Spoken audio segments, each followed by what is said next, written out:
Alright, I filmed these back in June, and I'm back.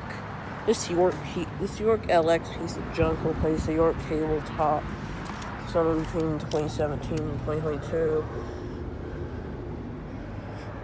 Yeah, that is not very visible. I'll go to those back. Right here's sold Lennox.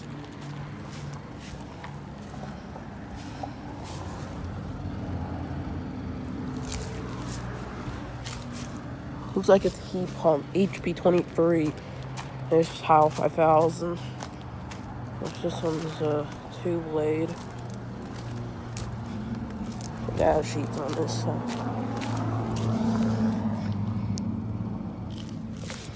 I'll be quick because this is next to a street leading to an apartment complex. There's an older Nordyne. Which data sheet's faded?